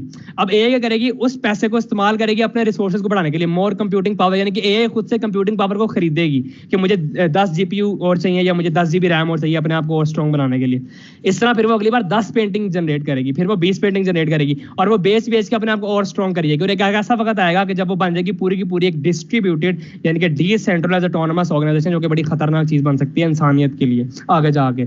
यही वो खतरे जो एआई की वजह से लोगों को आते हैं कि एआई जिस दिन पार्शियली कॉन्शियस होगी तो क्या होगा इंसानों के साथ, सही है ना? लेकिन ये बातें भी बहुत दूर है, मैं बता रहा हूँ, ये 30 साल आगे बता रहा हूँ, तो जरा थोड़ा सा ना ठंडा रहो, सही है? चिल जिंदगी है, कोई टेंशन नहीं है, अभी कुछ नहीं होने वाला। ये सारी बातें बहुत आगे की हैं। तो ये क्या करेगी, अपने आप को रिपीट करी जाएगी। 100 ड्राइंग के बाद 200, 200 के बाद 300, फिर 400, एक ऐसा वक्त आएगा कि 1000 ड्राइंग, फिर 2000 ड्राइंग, और सबको बेचती जाएगी, अपने आप को मोर स्ट्रॉन्ग करती रहेगी। तो रह ये ब्लॉकचेन पे रही है, इसको बंद कोई कर नहीं सकता, क्योंकि ब्लॉकचेन को तो शट डाउन कर ही नहीं सकता, सही है? मैंने आपको शुरू में बता दिया कि ब्लॉकचेन को हैक करके वैल्यू चेंज करना इज इम्पॉसिबल, बिकॉज उसको हैक करने के लिए आपको 256 सुपर कंप्यूटर्स की जॉइंट पावर चाहिए, सही है ना? तो जब भी कोई एक डाओ बनी, डिसेंट्रलाइज्ड ऑटोनमस ऑर्गेनाइजेशन, वो क्या करेगी, वो अपने आप को खुद ही स्ट्रॉन्ग बनाते बनाते एक ऐसा वक्त आएगा कि वो एक एंटिटी बन जाएगी, जो कि वर्ल्ड एंटिटी होगी, जो कि आपके किसी भी वर्ल्ड लेवल की चीज़ को स्टोर कर सकती है, आपके लिए इलेक्शन लड़ सकती है। आपको ज़रूरत नहीं कैंपेन करने की, आप एक इलेक्शन डाओ बनाओ, इलेक्शन डाओ, जो कि इलेक्शन में कैंपेन चलाए आपके लिए इंटरनेट के ऊपर। वो सिर्फ आपके लिए कैंपेन चलाएगी। वो चैटबॉट हो सकते हैं, वो ट्रंप ने यही किया था, लेकिन वो डाओ नहीं थी, वो बहुत छोटे लेवल के चैटबॉट थे इलेक्शन जीतने के लिए। हिलरी क्लिंटन के पास चैटबॉट कम थे, इसलिए वो इलेक्शन हारी। इस सबको पता है कि चैटबॉट की वजह से वो हारी है, क्योंकि फेसबुक ने बहुत बड़ा हैवी किरदार अदा किया था इलेक्शन ट्रंप को जिताने में। यही मैं आपको बातें बता रहा हूँ कि ये चीज़ें अब तक होती रहेंगी। वेब 2.0 रहेगा ना, कभी भी दुनिया में ना कोई चीज़ प्राइवेट सिक्योर नहीं रह सकती, तो हमें मूव करने की जरूरत है। तो ये मैंने आपको बता दिया आइडिया डाओ का। अगर आप अपने FYP में जो यूनिवर्सिटी लेवल पे डाओ एक बना जाते हो ना, छोटी सी भी बेशक, तो मैं आपको बता रहा हूँ बहुत आगे जाओगे। मतलब ये चीज़ें वो है, मैं आपको फिर दोबारा बता रहा हूँ कि आपकी यूनिवर्सिटी के आपके प्रोफेसर्स को भी नहीं पता होंगी, सही है ना, कि ये चीजें असल में काम करती कैसे और ये बनेंगी कैसे। क्योंकि आपको ना, मैं आपको हर चीज का कोड इंटरनेट पे मिल सकता है, आपको ये इन चीजों का कोड इंटरनेट पे कभी भी नहीं मिलेगा। समझ आ रही है मेरी बात की? ये चीजें वो हैं कि इनका कोड आपको इंटरनेट पे कभी भी नहीं मिलना। तो याद ध्यान रखना, ये चीज़ आप खुद से क्रिएट करना सीख सकते हो, लेकिन उसके लिए वही बात है, आपको डिसेंट्रलाइज्ड एआई का ये कोर्स करना पड़ेगा पूरा पहले, कि असल में ये चीजें काम कैसे करती हैं, डिफरेंशियल प्राइवेसी होती क्या है, सही है ना। तो यानी कि इस तरह करके आप काफ़ी सारे स्टैक्स को जोड़ोगे, ब्लॉकचेन को, डिसेंट्रलाइज्ड इंटेलिजेंस को, फिर आप जोड़ोगे एआई को, फिर आप गैंस को लेके आओगे, सब कुछ मिला के आप एक डाओ बनाओगे। और ये बहुत ही, मैंने आपको बताया, सीरियस चीज़ है, तो इसके बारे में कभी मजाक नहीं ना, लेकिन मैंने आपको बताया ये इंसानियत अगर अच्छे के लिए काम करे ना तो काफ़ी अच्छा है। अब ब्लॉकचेन काम कैसे करती है, उसके लिए एल्गोरिथम है प्रूफ ऑफ वर्क का। तो प्रूफ ऑफ वर्क ही वो चीज़ है जिसकी वजह से एआई काम करती है। अगर प्रूफ ऑफ वर्क ना हो, एआई कह रहा हूँ ब्लॉकचेन, अगर प्रूफ ऑफ वर्क ना हो तो ब्लॉकचेन काम नहीं करती। और ये काम कैसे करती है, बहुत सिंपल है, देखना जरा।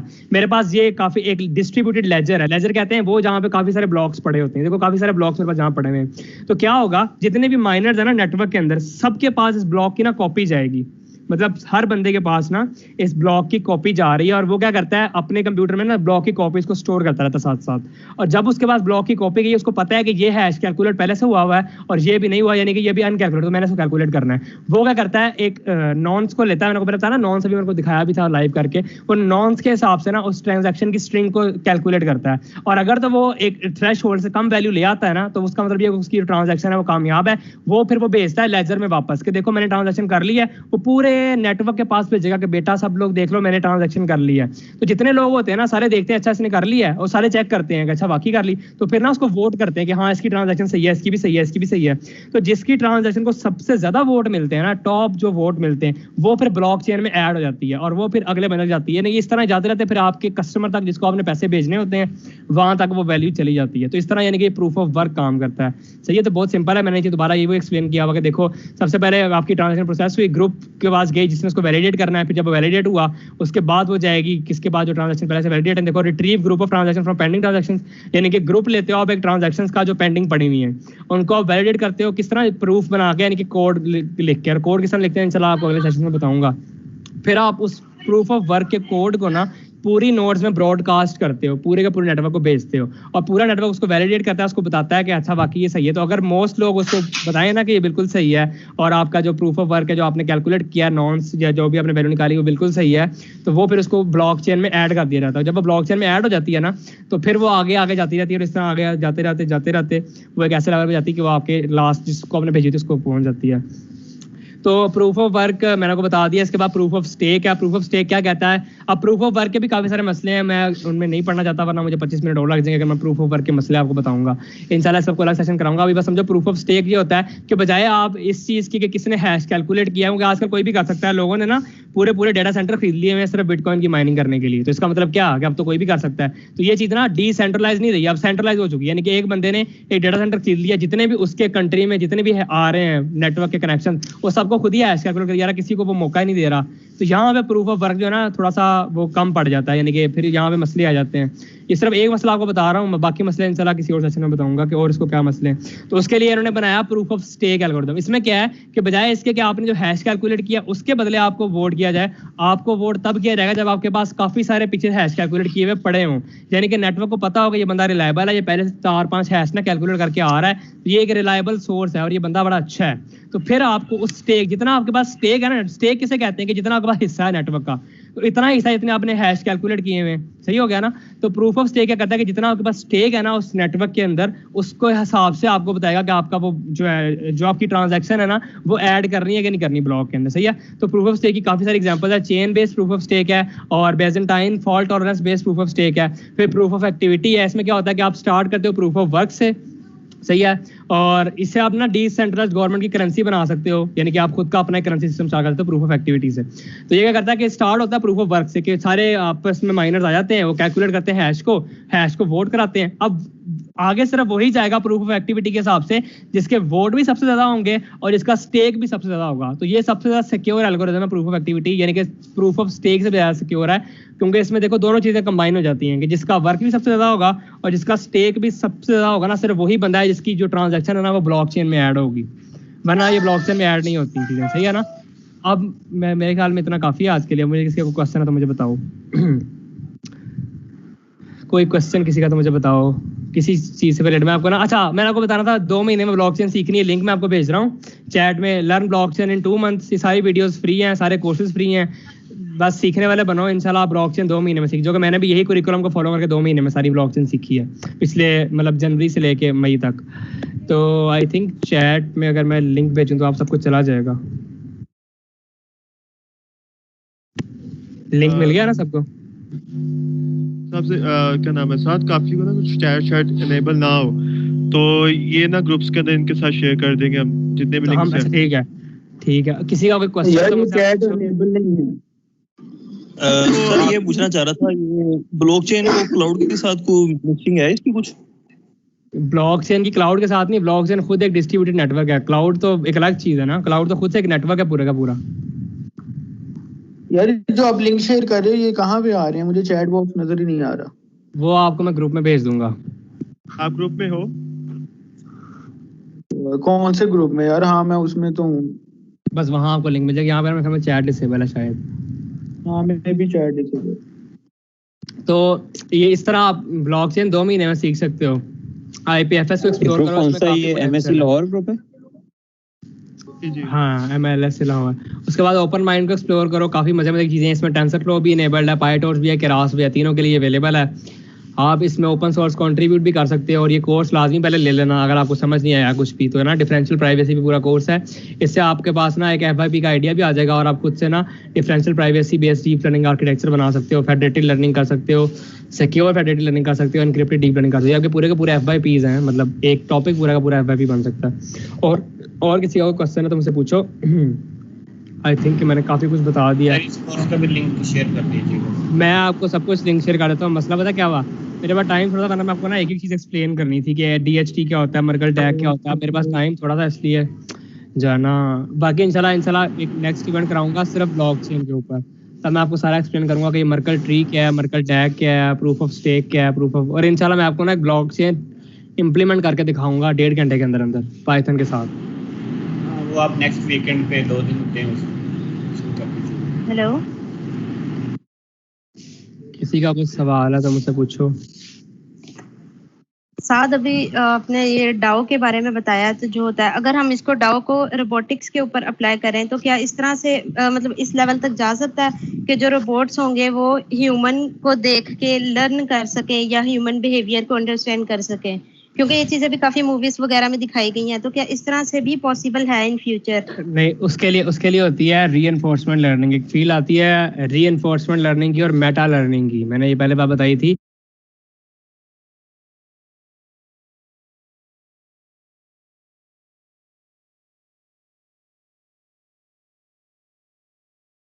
मैं आपको एग्जांपल दे देता हूँ। एक ओपन AI के अंदर ना, ये वीडियो देख लो आपको समझ आ जाएगी। ओपन AI के अंदर ना एक हाथ बनाया था उन्होंने, ओपन AI ने, जो कि ना खुद ब खुद रूबिक्स क्यूब का ना सॉल्व करता था।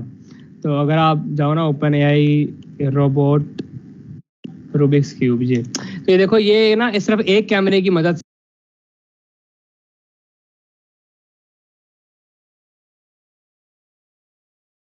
से पूरे का पूरा रूबिक्स क्यूब ह्यूमन इंटेलिजेंस के साथ सॉल्व करता है, इस तरह इंसान सॉल्व करते हैं। तो ये एक रोबोट है, बेसिकली रोबोटिक हैंड है, जो कि रूबिक्स क्यूब जो कि सबसे कम्प्लेक्स स्ट्रक्चर समझा जाता है, यानी कि रूबिक्स क्यूब सॉल्व करना इतना आसान नहीं है।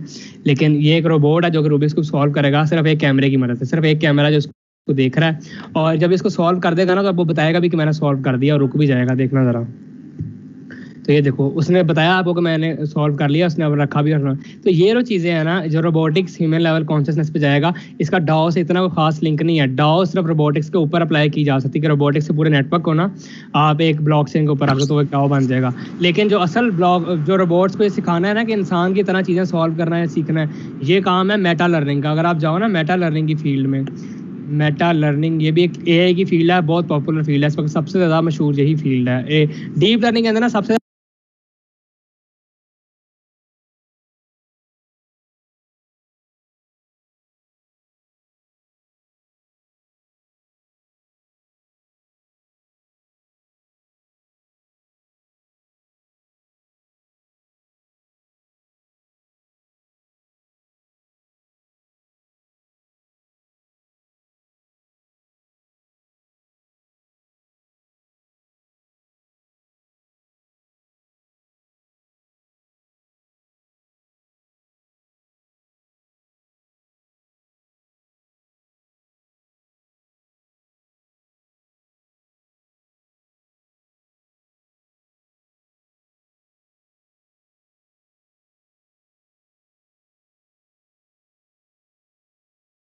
रिसर्च इसको मेटा लर्निंग के अंदर हो रही है।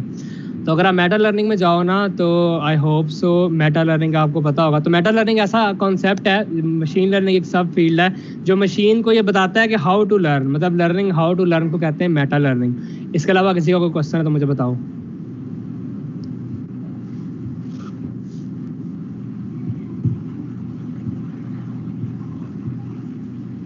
कोई सवाल नहीं किसी का? Anyone has any question? और अगर आपने एआई सीखनी तो मैंने आपको ये बार बार बताता रहता हूँ, github.com पे जाओ, स्लैश आगे लिखो मेरा नाम और आगे लिखो HXXAN, ऐसे लिखोगे तो ये खुल जाएगा मेरा गिटहब। यहाँ पे आप नीचे आओ, तो यहाँ पे आप नीचे आते रहोगे ना तो आई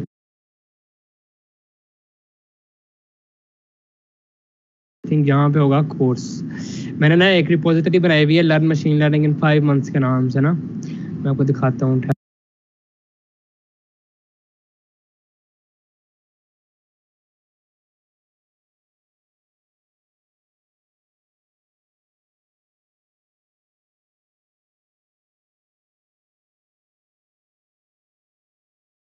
ठहरो ज़रा,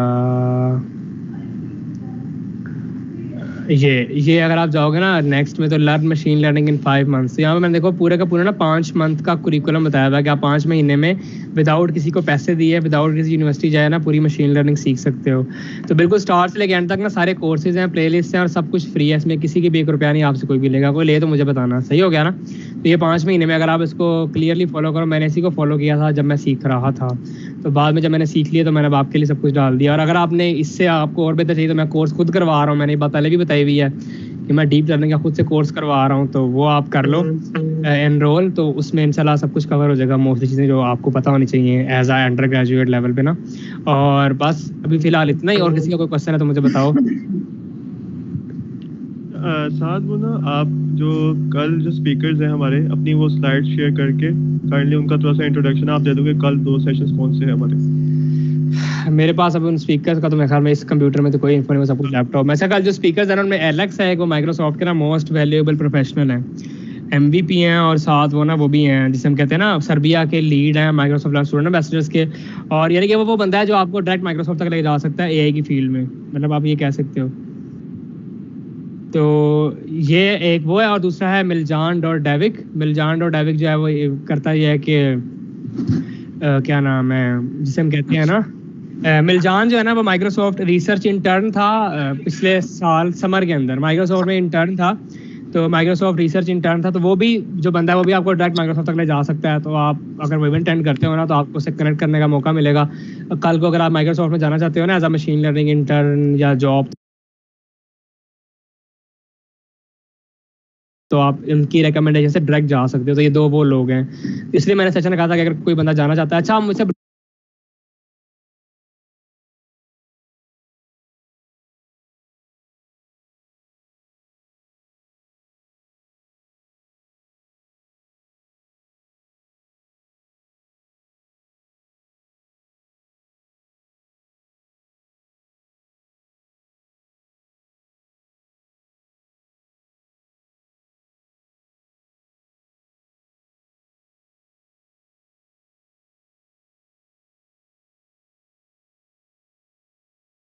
ब्लॉकचेन का लोग पूछते हैं कि इसका काम कहाँ पे है। W3 ग्रुप है पाकिस्तान के अंदर सबसे बड़ा ग्रुप है जो ब्लॉकचेन पे काम करता है। तो अगर आपको ब्लॉकचेन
आती है W3 ग्रुप इज द, अब मुझे नहीं पता इनकी वेबसाइट का नाम क्या था, अब मुझे याद ही नहीं इनकी वेबसाइट का नाम क्या है। चलो जो भी है W3 ग्रुप सर्च कर लेना, पाकिस्तान में बड़ा बहुत ज़्यादा पॉपुलर है। आरबी सॉफ्ट है, ये काम करती है ब्लॉकचेन के ऊपर, पाकिस्तान की कंपनी है, इधर आप ब्लॉकचेन के लिए अप्लाई कर सकते हो। फिर पाकिस्तान में पाना क्लाउड है, पाना क्लाउड सही है ना, तो पाना क्लाउड कंपनी है, ये पाकिस्तान में काम करती है ब्लॉकचेन के ऊपर, सही है। ये मैं आपको सिर्फ बता रहा हूँ जो मोस्ट पॉपुलर कंपनीज हैं, सही है ना। तो इसके अलावा इसके अलावा किसी का क्वेश्चन है तो मुझे बताओ। Anyone has any question? आप एक बार ब्लॉकचेन सीख लो, इंशाल्लाह ये चीज़ आपको फायदा देगी, कभी भी नुकसान नहीं देगी। आप अपना खुद का डिसेंट्रलाइज्ड सर्वर बना सकते हो, अपनी खुद की ऐसी कंपनी बना सकते हो जो कि डिसेंट्रलाइज्ड होगी, जो कि क्रिप्टो चार्ज करेगी आपको उनकी सर्विसेज को एक्सेस करने के लिए। समझ आएगी नहीं आई? तो ये चीज़ें आपको आनी चाहिए। मैं ये नहीं कहता कि आप इसमें मास्टर बनाओ, मैं बस इतना कहता हूँ आपको पता होना चाहिए। उनको पता कि हमारी पाकिस्तानी कौम का सबसे सीरियस मसला ये है कि इनको पता कुछ नहीं होता। अगर इनको पता हो ना तो ये लोग काफ़ी कुछ, क्योंकि पाकिस्तानी कौम वो है जो बड़ा कुछ कर सकती है, सही है ना। अगर इनको पता हो कि काम करना है कैसे। हमारा मसला ये है कि हमें कोई बताता ही नहीं, हमें कोई डायरेक्शन नहीं देता। तो जब कोई डायरेक्शन नहीं देता ना तो हमें मसला आता है कि हमें डायरेक्शन नहीं मिली तो हम कुछ कर नहीं पाते। तो मेरा मकसद ये है कि मैं आपको डायरेक्शन दूं। अगर आपने किसी भी फील्ड में एक्सेल करना, मुझे सिर्फ मैसेज करो कि मैंने इस फील्ड में चीज़ें, मैं आपको उसके रिसोर्सेज भी बताऊंगा और कहाँ से क्या सीखना है वो भी बताऊंगा, सही है। तो मेरे लिए कोई मुश्किल नहीं है, क्योंकि मैंने तकरीबन अल्लाह का शुक्र है हर चीज़ में काम किया हुआ है। ब्लॉकचेन में भी किया है मैंने, डैप्स 2 बनाई भी हुई हैं मैंने, एक ऑटोनोमस अटेंडेंस सिस्टम बनाया था, एक ऑटोनोमस मैंने इलेक्शन सिस्टम बनाया था। मेरा यही ख्वाब है कि पाकिस्तान में जो इलेक्शन है ना वो ट्रांसपेरेंट होने चाहिए, सिक्योर होने चाहिए। तो देखो ज़रा कितना बड़ा आइडिया है कि अगर आप ब्लॉकचेन से डिसेंट्रलाइज तरीके से पाकिस्तान का इलेक्शन सिस्टम बना के किसी गवर्नमेंट इदारे को दिखाओ जाके, या फंडिंग ले सकते हो, तो ये आपका बहुत बड़ा प्रोजेक्ट बन सकता है। पाकिस्तान लेवल पे आप जा सकते हो अगर आप इलेक्शन सिस्टम बना दो इस तरह का जो कि डिसेंट्रलाइज्ड हो, सही है ना। तो मतलब काफ़ी पॉसिबिलिटीज़ हैं। आप अपना खुद का वीडियो शेयरिंग मैकेनिज्म बना सकते हो कि डिसेंट्रलाइज्ड हो, किसी के हाथ में पावर नहीं होगी, वीडियो शेयरिंग टोटली आपके अपने ऊपर होगी। तो किसी का भी कोई क्वेश्चन है तो मुझे बताओ, जल्दी जल्दी वरना हम खत्म करने लगे हैं बस 2 मिनट के अंदर। ब्लॉकचेन की बिगेस्ट एप्लीकेशन करंटली कहाँ पे है? ब्लॉकचेन की बिजनेस एप्लीकेशन कहाँ पे है? मैंने आपको 2 एग्जांपल दिखाई ना, न्यूमेरा की भी दिखाई और मैंने आपको इसकी भी दिखाई, सेल्फ ड्राइविंग कार नेटवर्क भी आपको मैंने दिखाया, और मैंने आपको ये ओपन माइंड भी दिखाया। ये 3 मैंने आपको एग्जांपल दिए कि तीनों देखो रियल वर्ल्ड एग्जांपल्स हैं ब्लॉकचेन की, जो रियल वर्ल्ड में ब्लॉकचेन अप्लाई, और ये लोग पैसा भी कमा रहे हैं। मैंने बताया काफ़ी ज़्यादा पैसा कमा रहे हैं, $1.8 बिलियन रेवेन्यू न्यूमेरा आएगा, सही है ना। तो ये ऐसे ही नहीं उन्होंने बना लिया, सही है।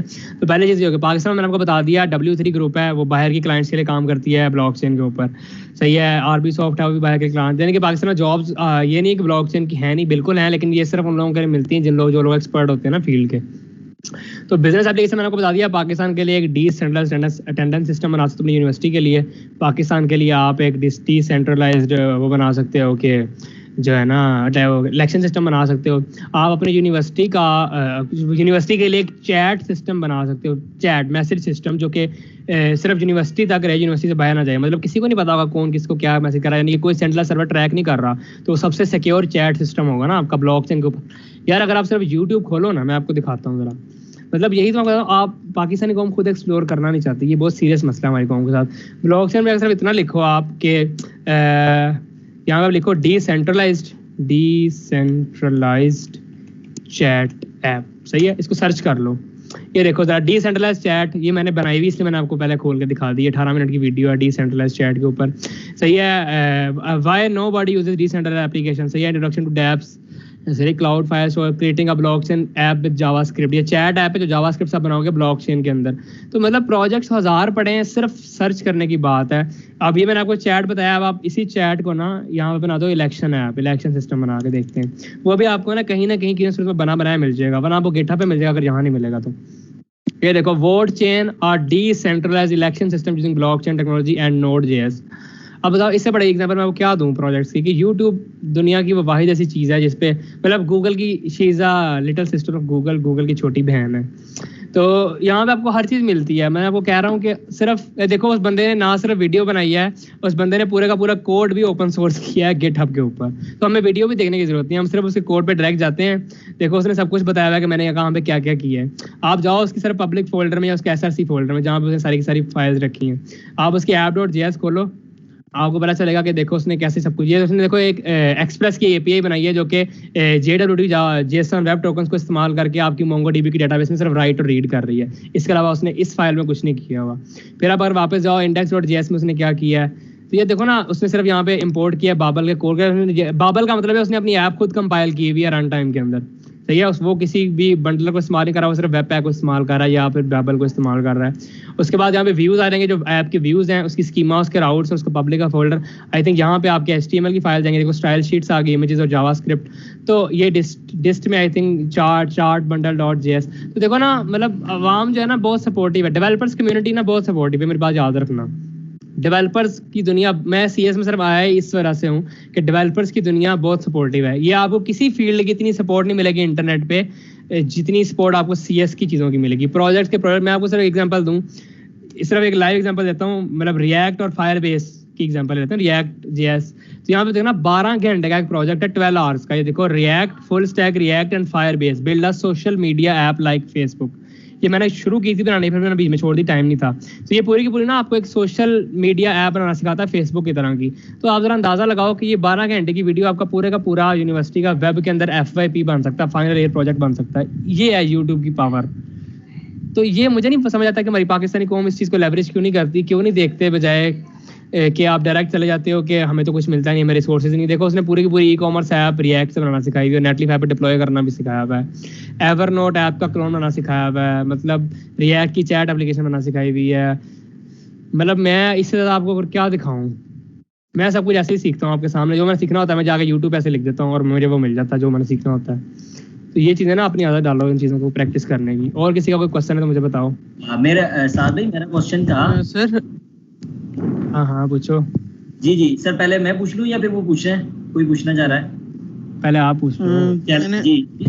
जी साथ भाई, मैं ये कह रहा था जैसे आप कह रहे हैं कि हमारे स्टूडेंट्स भी ये इसको जो है वो क्यों नहीं देखते, लेकिन मसला है कि मैंने बहुत सी चीज़ें प्रोजेक्ट पे जो है ना मैंने यूट्यूब से कंप्लीट की हैं, लेकिन बाज़ दफ़ा ऐसा होता है कोई अगर मैंने जैसे सपोज मैंने एक ई-कॉमर्स एक स्कूल मैनेजमेंट सिस्टम में बना रहा था वर्डप्रेस पर, तो वो कोई 2 घंटे की वीडियो थी ना, तो अब एरर आ जाता है ना तो वहाँ फंस जाते हैं, फिर उसको गूगल करने में काफ़ी टाइम लग जाता है। फिर ये कि वो उसके बावजूद भी सॉल्व नहीं होता, तो डेवलपर की हमें जो है ना वो सपोर्ट चाहिए होती है कि जो हमें मतलब बताए दे, हेल्प कर दे, थोड़ा गाइडलाइन दे दे। नहीं पता क्या, देखो मेरी बात सुनो, आपको ना सिर्फ आइडिया चाहिए, मतलब कि जो आपने यूट्यूब पे वीडियो देखनी है ना आपने उसको रेप्लिकेट तो नहीं ना करना, वो तो फिर ये हो जाएगा ना कॉपी पेस्ट हो जाएगा। तो कॉपी पेस्ट तो आपने कभी भी नहीं करा, मैं कभी भी कॉपी पेस्ट के हक में नहीं होता।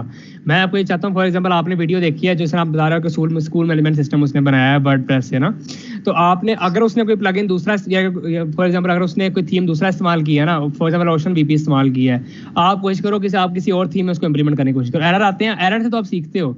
अगर आप फॉर एग्जांपल आप किसी कंपनी में चले जाते हो, कंपनी आपको टास्क देती है कि भाई ये हमारे पास एक क्लाइंट है जिसको हमने ना इवेंट मैनेजमेंट सिस्टम बना के देना वर्डप्रेस के अंदर। अब आप सबसे पहले यूट्यूब पे जाकर देखते हो कि अच्छा भाई कौन से best event management system YouTube पे पड़े हुए हैं, आप देखते वहां से आप स्टार्ट करते हो। लेकिन कभी भी अगर आप उसका रेप्लिका बनाओगे तो कंपनी एक्सेप्ट नहीं करेगी उस चीज़ को, क्योंकि सारी बात है वो चीज़ तो पहले से इंटरनेट पर पड़ी हुई है ना, जो क्लाइंट होता है आपके पास वो चीज़ें तो नहीं ना एक्सेप्ट करता, तो आपको वहाँ पे क्रिएटिविटी लेके आनी पड़ती। तो अगर आपकी ये प्रैक्टिस नहीं ना होगी कि आपने पहले से एरर रिजॉल्व नहीं किए होंगे, तो अगर आपकी डेडलाइन 3 दिन की कंपनी देती है तो कंपनी आपको निकाल भी सकती है इस बात पे कि आपने 3 दिन में काम करके क्यों नहीं दिया। तो ये चीज़ तो आपकी प्रैक्टिस है ना कि आप देखो, मैं जब मॉडल पहले बनाना शुरू किए थे डीप लर्निंग में, जब मैंने ब्लॉकचेन शुरू की थी, मैंने भी सारा कुछ देख देख के बनाया था। लेकिन अब मैं खुद बनाता हूँ, जितने एरर आते हैं मैं खुद गूगल पर लिख के रिजॉल्व खुद करता हूँ। मेरा कल इथेरियम में एरर आ रहा था, मुझसे प्रैग्मा वर्जन नहीं सेट हो रहा था, तो मैंने 40 मिनट लगाए हैं तकरीबन सिर्फ उस प्रैग्मा वर्जन को सही करने के लिए। मैंने बिटकॉइन का रिसर्च पेपर पूरा पढ़ने के बाद और उनकी वेबसाइट खोलने के मैंने उन्होंने छुपा के रखा हुआ था कि एग्जैक्ट प्रैग्मा वर्जन कैसे अपडेट होता है इथेरियम के अंदर ना। तो ये चीज़ें आपको सीखने से आती हैं, प्रैक्टिस से आती है। मैंने कहा प्रैक्टिस जो है ना वही हर चीज़ है। डेवलपर या प्रोग्रामर होता ही वो है जब प्रॉब्लम सॉल्वर होता है। अगर आप प्रॉब्लम सॉल्वर नहीं हो ना तो आप डेवलपर नहीं हो, सीधी जो बात है। ठीक हो गया, ओके, शुक्रिया, गुड हो गया। तो इसके अलावा कोई क्वेश्चन है किसी का? तो मैं पूछना चाह रहा हूँ कि हर सिस्टम के कोई लिमिटेशंस होती हैं, तो ब्लॉकचेन की क्या लिमिटेशंस या ड्रॉबैक्स हैं? ब्लॉकचेन की लिमिटेशन मैंने आपको बताई, सिर्फ एक इसकी लिमिटेशन है कि गवर्नमेंट बेचारी जो है ना वो इसको एक्सेस नहीं कर सकती। गवर्नमेंट के पास कोई रिकॉर्ड नहीं रहेगा। आपने अगर आपके साथ कुछ गलत हो गया ना अगर ब्लॉकचेन के ऊपर, तो मेरा भाई आप किसी को ना रिपोर्ट नहीं कर सकते उस चीज़ की। जिस तरह अगर आप फॉर एग्जाम्पल अपने बैंक के थ्रू पैसे भेजे हैं, एग्जाम्पल ले लेते हो, तो अगर आपका कोई अगली ट्रांजेक्शन नहीं पहुंचती तो आप बैंक को जिम्मेदार ठहराते हो, बैंक से आप निकलवा सकते हो पैसा, सीधी सी बात है, सही है ना। तो लेकिन ब्लॉकचेन पे अगर आपके साथ कोई ज्यादती हो गई, कुछ आना था बीच में इंटरसेप्ट हो गया या कुछ नहीं आता, वैसे ऐसा हुआ कभी नहीं। ब्लॉकचेन की हिस्ट्री में आज तक ऐसा कभी नहीं हुआ। इसलिए तो $80 बिलियन की मार्केट है, $80 बिलियन की मार्केट है, कोई मजाक नहीं। $80 बिलियन ऐसे ही नहीं लोग पैसा लगा रहे हैं इस चीज़ के ऊपर।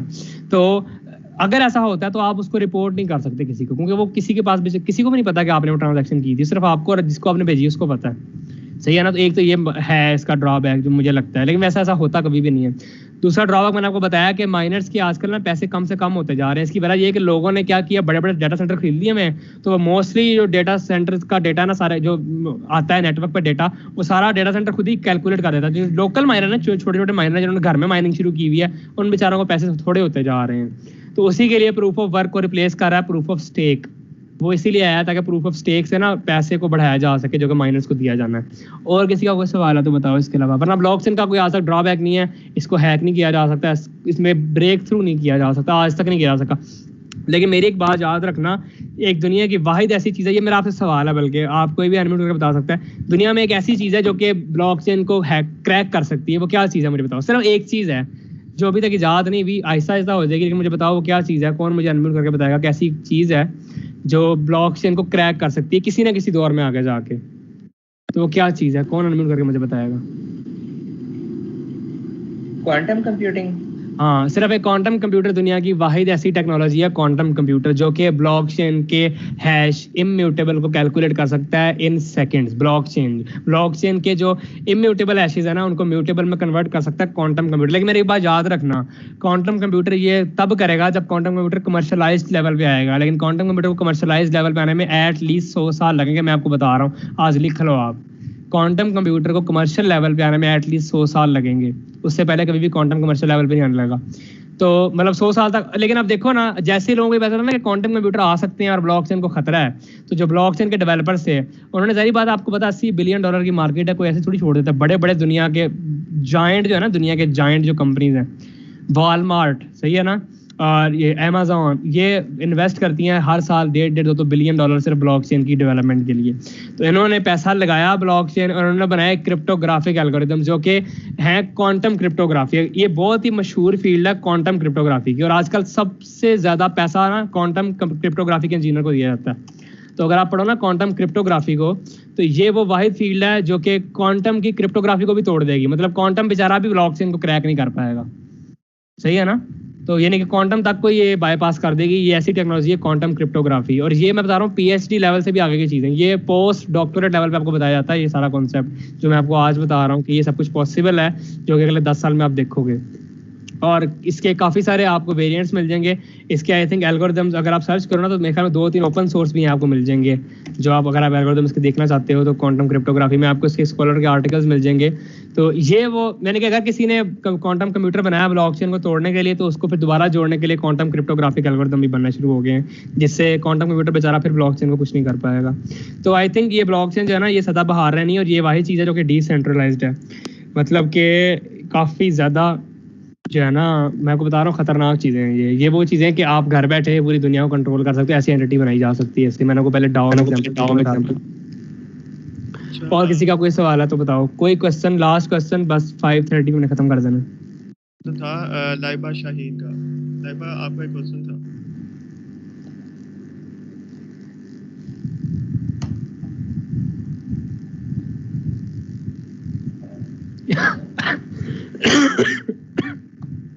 लगता है वो भी मीटिंग में नहीं। अच्छा, तो that's it for today session. तो अभी जो आपके साथ न्यू लिंक्स हैं, क्योंकि अभी स्टार्ट में कुछ टेक्निकल इश्यूज थे जिसकी वजह से फर्स्ट सेशन में थोड़े से कुछ इश्यूज आए, तो आपको जो है न्यू जो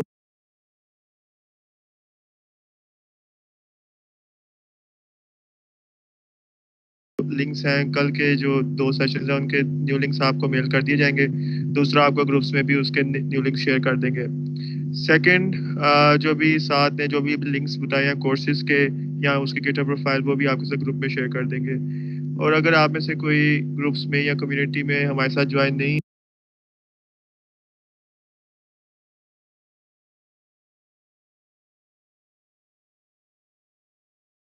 है, तो वो Microsoft learn student ambassadors Lahore के फेसबुक पेज पे जाके मैसेज कर दें कि आप उस कम्युनिटी में नहीं है, तो आपको हम ज्वाइन कर लेंगे। तो आई think that's it for today's session. और आपकी जो अटेंडेंस भी सारी काउंट हो गई है, तो कल के सेशन के बाद, कल की अटेंडेंस के बाद आपको जो है आपके सर्टिफिकेट्स लाइक मंडे तक या मंडे ट्यूसडे तक आपको जो आपके सर्टिफिकेट्स भी मिल जाएंगे। So I think that's it for today's session and thank you for all the societies, IEEE, UCP, IEEE Kinnaid, IIT ComScience and Women in Engineering Lahore section. So society members और जो students ने join किया उन सबका thank you and that's it for today's session.